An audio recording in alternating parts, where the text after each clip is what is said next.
The billionaire class waged a war on behalf of a foreign government and sent you the bill. Your MAGA hat is not going to cover it. You worked for 50 years. You got up before dawn in a steel plant, a warehouse, a factory floor, a job site, places where your body was the machine, and the machine did not care about your back or your knees or your lungs. You paid into Social Security every single paycheck for decades, which, if you are doing the math, is a lot of paychecks. You were told explicitly and repeatedly by every president and every politician of every party for your entire adult life that this money was yours, held in trust, a sacred compact between the American worker and the country that worker built with their hands. So you are probably wondering what happened to it. The part where we find out what sacred compact actually means. On April 1st, 2026, at a private White House Easter luncheon, the President of the United States explained where your money went. It's not possible for us to take care of daycare, Medicaid, Medicare, all these individual things, Trump said. On video, his own White House accidentally posted to YouTube before deleting it, which a reporter had already downloaded before they could finish the deletion. We have to take care of one thing: military protection. The date being April Fool's Day is a coincidence. Everything else about it is not. Military protection. Your 50 years of payroll taxes are being redirected toward a war in Iran that cost $11.3 billion in its first 6 days alone, that Trump himself, in that same deleted video, described as something he would have preferred to skip so he could just take their oil, and that the majority of Americans, including 35% of Republicans, told pollsters was not worth it. A war fought alongside a foreign government whose interests in the region are not your interests, whose citizens are not your citizens, and whose medical bills are not your medical bills. The White House's official response was that Trump was talking about the importance of stopping scams and rooting out fraud. You can read the full transcript and decide whether that is what he was talking about. NBC News, Fox News, and CNN all have it. Several organizations made sure of that before the White House could finish hitting delete.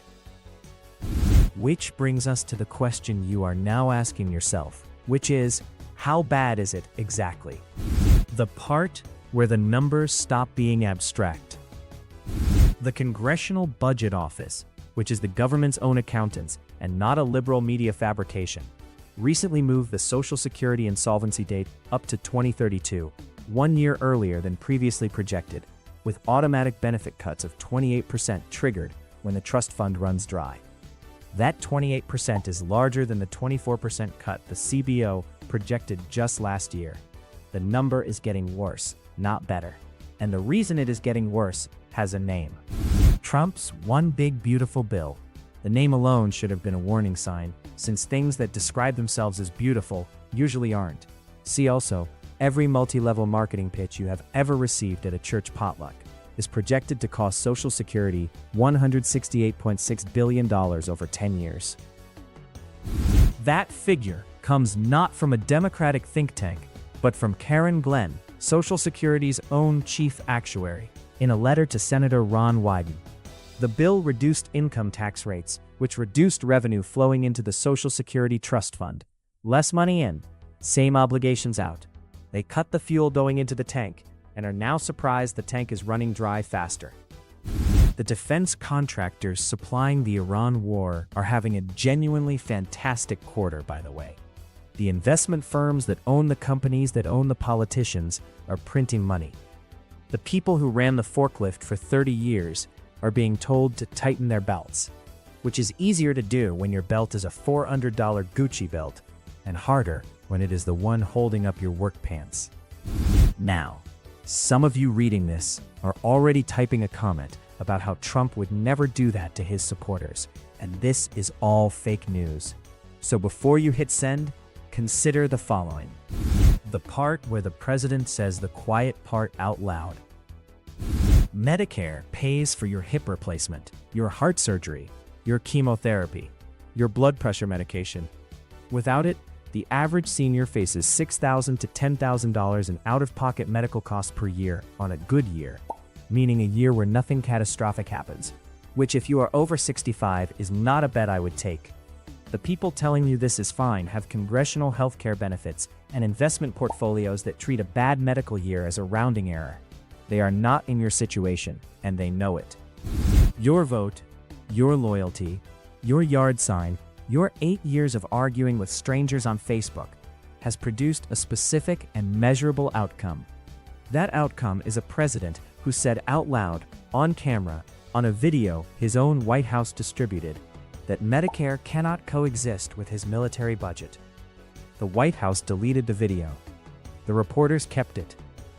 You can watch it yourself. Hello out there in internet land.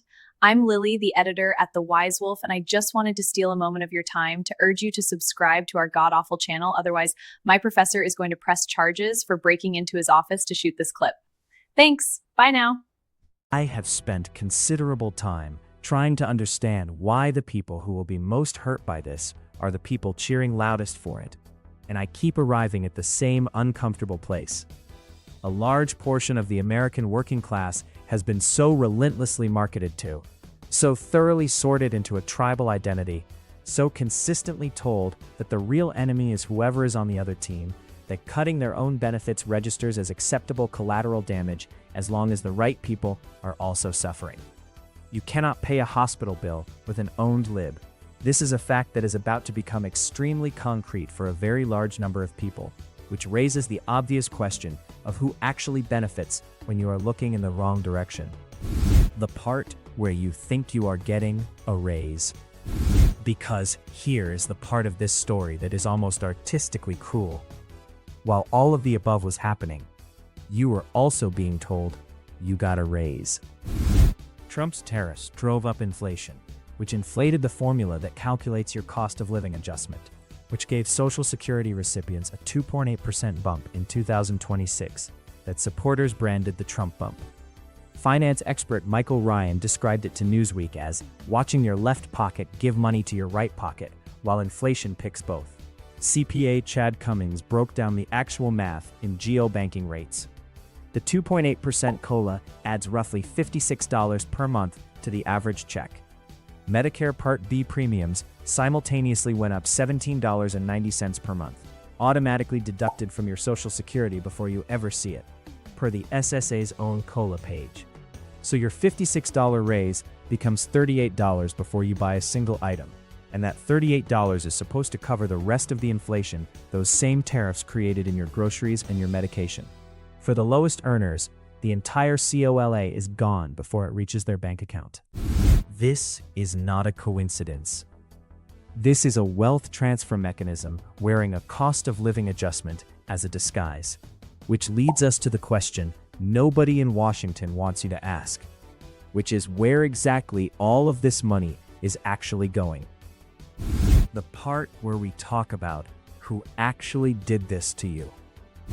Both parties have treated the Social Security Fund as a piggy bank for decades, and I document both sides equally, so understand this is not a partisan observation. What it is a financial one. The government spent it is not a complete answer. The complete answer requires a destination. The money went to defense contractors. It went to the financial institutions that finance the wars and collect interest on the debt that funds them. It went to a foreign policy apparatus that has been directing American military resources toward the strategic interests of a government in the Middle East for decades, at a cost of American lives and American treasure, while the citizens of that government do not serve in the American military, do not pay American taxes, and will not be attending any funerals in Kentucky or West Virginia or Ohio.